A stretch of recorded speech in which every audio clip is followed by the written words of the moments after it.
राधे राधे। आज हम जिस प्रकार से मैं आपको दोनों हाथ जोड़कर प्रणाम कर रहा हूँ, राधे राधे कर रहा हूँ, इसकी कितनी महिमा है इसके बारे में हम चर्चा करेंगे। नमस्कार की महिमा, प्रणाम की महिमा शास्त्रों में भरी पड़ी है। आज उसके ऊपर हम चर्चा करेंगे। प्रतिदिन सुबह शाम माता पिता गुरुजनों के चरणों में प्रणाम करना चाहिए। नमस्कार की बड़ी महिमा है। शास्त्रों में एक श्लोक आता है, अभिवादनशीलस्य नित्यं वृद्धोपसेविनः चत्वारि तस्य वर्धन्ते आयुर्विद्यायशो बलम्। जो प्रतिदिन बड़ों की सेवा करता है, उनके चरणों में प्रणाम करता है, उनकी सीख के अनुसार चलता है, उसकी आयु, विद्या, यश और बल चारों बढ़ते हैं। मुकुंडु नाम के एक ऋषि थे। उनके पुत्र थे मार्कंडेय। वे बाल्यकाल से ही पिता के संस्कार सिंचन के अनुसार माता पिता, गुरुजनों एवं संत महात्माओं को नमस्कार करते थे। एक बार कोई सिद्ध महात्मा उनके यहाँ आए। पिता ने बालक मार्कंडेय से कहा, बेटा महात्मा जी को प्रणाम करो। बालक मार्कंडेय ने झुककर चरण स्पर्श किया और सिद्ध पुरुष के चरण रज को सादर मस्तक पर चढ़ाया। महात्मा उस बालक को एकटक देखते रहे, मानो उसके भावी जीवन पर दृष्टिपात कर रहे हो।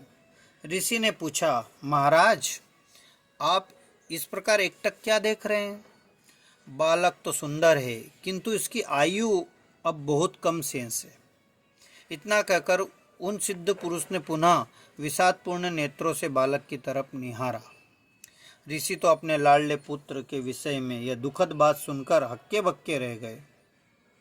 उन्होंने हाथ जोड़कर महात्मा से विनती की, प्रभु इसका कोई उपाय बताइए।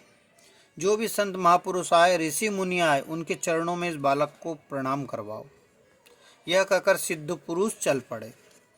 मुकुंडु ऋषि ऐसा ही करवाने लगे। एक दिन सप्तऋषि पधारे तो पिता ने बालक से प्रेम से कहा, बेटा ऋषियों को प्रणाम करो। मार्कंडेय ने खूब भावपूर्वक प्रणाम किया। सप्त ऋषियों ने बालक के सिर पर हाथ रखकर आशीर्वाद दिया, चिरंजीवी हो। पिता ने कहा, महाराज इसकी आयु कम है और इसके आपके द्वारा चिरंजीवी होने का आशीर्वाद मिला है।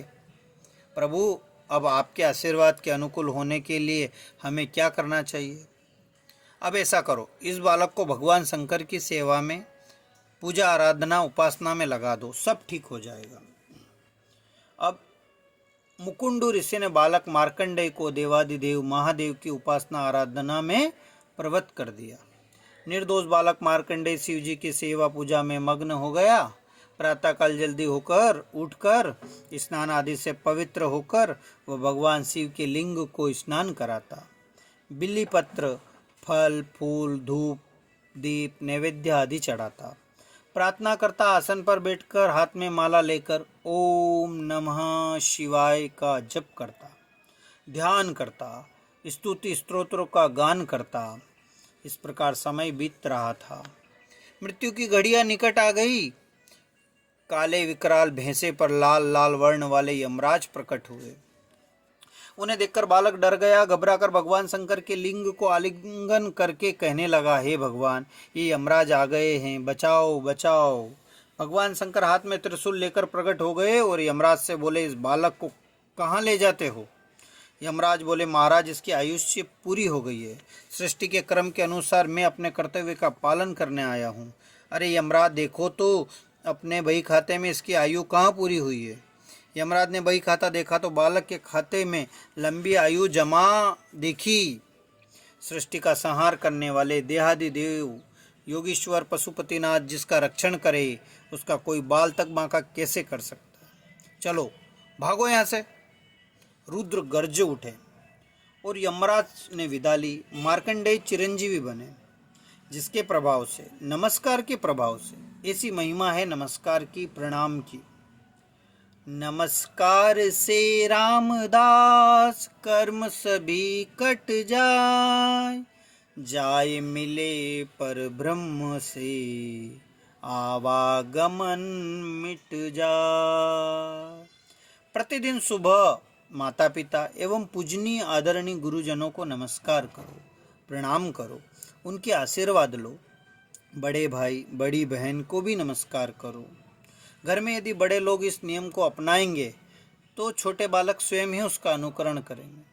परस्पर नमस्कार करने से कुटुंब में दिव्य भावनाएं प्रबल होगी तो लड़ाई झगड़ों और कटुता के लिए अवकाश ही नहीं रहेगा। संयोगवशात यदि कुछ खटपट होगी तो भी लंबी नहीं टिकेगी। परिवार का जीवन मधुर बन जाएगा, परमार्थ साधना सरल हो जाएगा। ऐसी महिमा है नमस्कार की, प्रणाम की।